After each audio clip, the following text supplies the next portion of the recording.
Hey, family. It's time for 40 things that I've learned in 40 years of marriage in 40 days. And before I begin my rote, I want to give a special thanks to Prophet Kaisha Slaughter, who shared with us yesterday one of the things that she's learned during her marriage journey. So thanks so much, Prophet Kaisha. Certainly appreciate you, my sister, cousin, friend. Thanks for coming aboard and partnering with me. So, okay, guys, today is my day. I'm going to share one of the 40 things that I've learned in 40 years of marriage in 40 days. Again, these are things that Tracy has learned, not necessarily things that Byron has learned or things that we've learned together, or even things that we've learned or may have learned in marriage counseling or marriage therapy. By the way, just because you elect to have marriage therapy, marriage counseling, doesn't mean that your marriage is doomed or in trouble, okay? What it means is that you are performing preventive maintenance and you are making sure that your marriage remains important by doing the work that you need to do to not only sustain your marriage, but experience progress within your marriage. So lately, when I've shared the one thing that I've learned in 40 years of marriage, in 40 days, I begin by saying this one was difficult for me. Well, today, I'm not going to say that because actually this one was fairly easy for me. It's very simple, it's very succinct, it's very short and sweet, and it is. One of the things that I've learned in 40 years of marriage in 40 days is to pray. To pray. You know, when I was coming up, my mother taught me how to pray. And so I've been praying ever since I can remember. I can actually recall times when I would walk past her bedroom and she would be in her bedroom on her knees praying. And I remember asking her, Mom, why are you getting on your knees to pray? Because, you know, as far as I'm concerned, I can laying on my side in the bed. I can pray while I'm doing homework, while I'm doing chores. But why are you getting on your knees to pray? And she said to me something that I've never forgotten, and I hope that I never will. She said she prays on her knees so that she humbles herself before God. That just in itself. Now, do I believe that I can pray without getting on my knees and humble myself before God? Absolutely. But the very act of humbling myself before God, the very act that she took upon by humbling herself before God has always stayed with me. So here, when I talk about one of the things I learned to do was pray, again, I said it was fairly simple.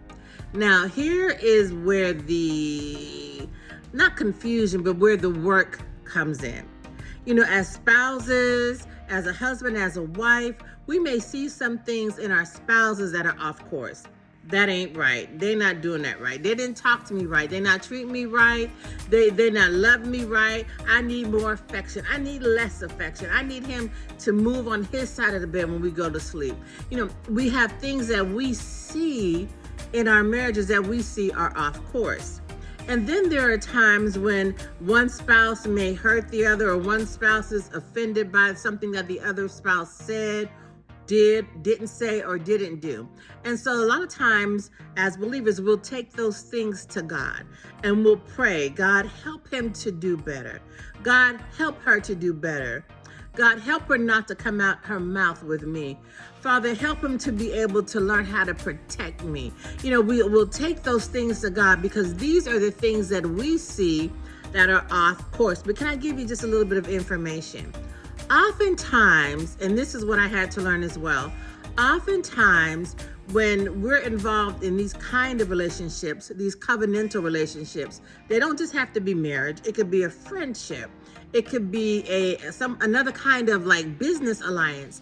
But oftentimes when we're involved in these covenantal kinds of relationships where our hearts are involved, when we become hurt, we hear our emotions louder. In other words, our emotions speak to us more loudly than the Word of God, than the character of God, than what we know about God. And when that happens, our prayers can become prayers that are made amiss. And so what did I learn to do? So again, I will ask God, God, can you help him do this? God, can you help him do this? Can you help him do this? But ultimately, what I have learned, and this is probably the best prayer that you can pray for your spouse. I don't care what it is that you think you're lacking. I don't think what it is that you think he's lacking. The best kind of prayer, one of the best kinds of prayers that you can pray for your spouse is, God, let your will be done with him. Yes, I pray prayers about, God, help me to see him as you see him. But just because you pray that prayer doesn't mean immediately afterward you will see him the way that God sees him. And so we have to be careful when we're praying for our spouses. Yes, we can see this. Yes, we can see that. But because of our history with them, we may not be seeing accurately. So the big idea when we're praying for our spouses is, God, do with him what you would have him to do.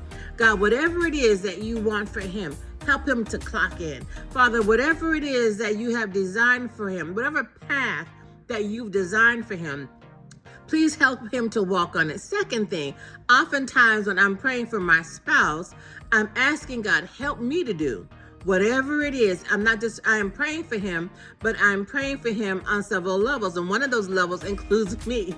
Help me to do what I need to do to get him to where you want him to be.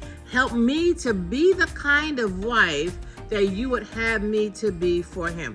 And then oftentimes when you're praying, baby, for someone else, you can see something that you may be doing that may also be amiss. So God, help me. God, whatever I'm doing that's preventing this from happening, God, help me. Turn me around. God, speak to me. Show me how to do it. So in essence, and very simply, one of the things that I've learned in 40 years of marriage, in 40 days, is to pray. All right, I'll see y'all tomorrow. I was gonna say next week. I'll see y'all tomorrow. God bless. Listen, I appreciate your comments. I appreciate the things you say to me when we're passing by. And I hope that you have the God kind of marriage that God intends for you to have. I'll see you tomorrow.